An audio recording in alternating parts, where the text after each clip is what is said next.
Hello and welcome back to Wireman's Whimsy. This is alternate number 2 using elements from the March 2024 paper pumpkin kit called Memorable Meadows.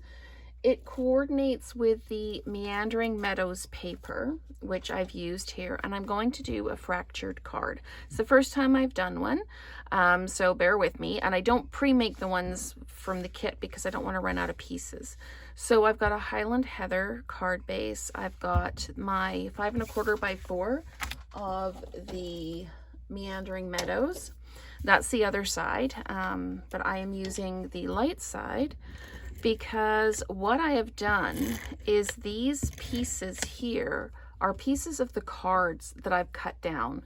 So I wanted to reuse them because the cards are just so beautiful. I didn't want to waste any of them. So we're just going to flat mount that like that. And I've used the greeting from the set, Have a Beautiful Birthday. And I've cut it with one of the Stylish Shapes dies. And this is also going to be flat mounted. Now you have a choice when you do these cards of doing this right in the middle or doing it a little offset. I'm going to do this one right in the middle. Again, this is the first time I've made one of these cards, so just, bear with me as I go through it. And then what we need to do is we need to take our pieces and we need to line them up right along that edge. Now I'm choosing to cut these off at the edge of the card. You can also cut them off at the edge of the paper, but I'm going to cut them off at the edge of the card and see how that looks. So what I need to do is I need to adhere these down. So I'm going to get out my glue. You've got options for this. You can use the adhesive dots that you have in the kit. So I'm just going to run just a thin line of glue along there. And I'm going to pop this down right up to that edge. The nice thing about the glue is you can wiggle it a bit. It needs to go right up to that edge and be right along this edge here. So now what I can do is if I trim this off, I can reuse this other piece. So to me, this looks like a sashed quilt, which I just love a good sashed quilt. That piece, and it's not going to be long enough to do any of the other pieces, so that's okay. Live and learn. So that's the first piece down. So now we're going to just bring in the glue again.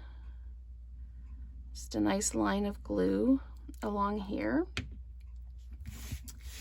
And then we're going to put that right up against the first strip and right up against the greeting, like that. And then we can trim this off like that. Okay, now we're going to come in with our third piece here, and we're going to just again add that thin line of glue, maybe a little bit more. There we go. And then we're going to again put that right up against that edge, right up against that edge like that, and I've tucked it underneath a little bit. There we go. And I'm just gonna wipe off that extra little bit of glue, pop that down like that, and we can trim it off. Like I say, you can do this all before you put your card front down and then trim it off at the edge of the paper, or you can do it this way. So this one, I'm just going to, this one I got just a little bit of the edge of the fold in. So I'm just going to flatten that out a little bit. And then I'm going to add my glue.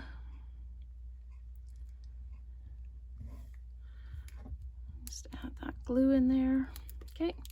And now we're going to add this piece in again, right up against the previous piece, right up against the edge of the greeting. Just pop that down. And then just trim it off. You can add whatever bling you like.